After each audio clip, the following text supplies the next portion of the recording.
Okay, next, dividing mixed number by mixed number. Okay, number 3 example, we have 2 and 1/3 divided by 5 and 4/7. So, ang solution natin dito is to change the mixed number to improper fraction.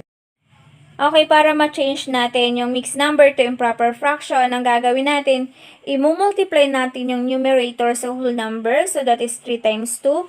Then, i-add ang numerator. So, 3 times 2 is 6 plus 1 equals 7 divided by the denominator 3.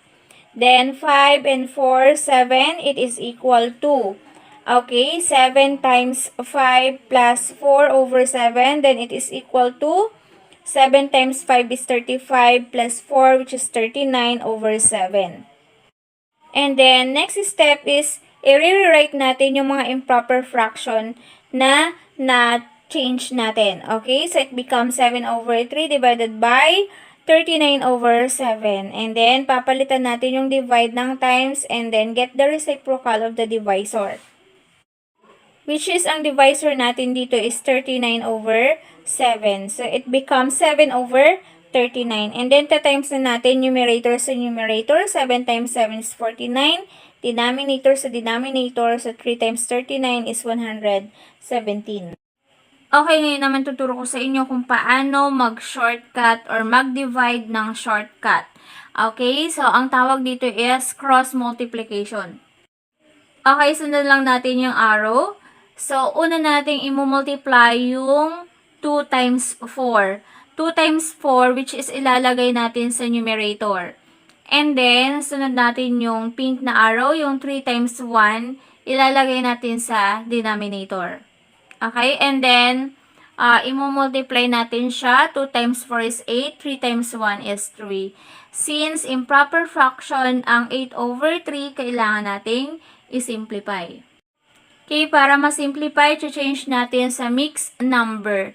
So, i-divide lang natin 8 divided by 3, the answer is 2. So, 2 times 3 is equal to 6, and then subtract 8 minus 6, the answer is 2.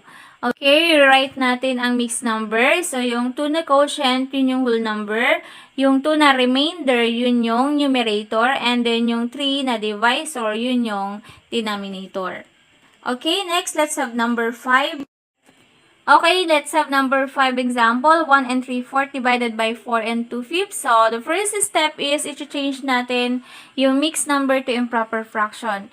And then, after natin na-change, ayan, 7 over 4 divided by 22 over 5. And then, i-cross multiply natin. So, 7 times 5 and 4 times 22. Okay, 7 times 5 is 35, 4 times 22 is 88. So, since wala silang greatest common factor, nakasimplify na ang 35 over 88. So, that's all for now, and thank you for watching. For more videos, please visit my YouTube channel, Matish, and then click playlist. Okay, so please don't forget to like, subscribe, and to share.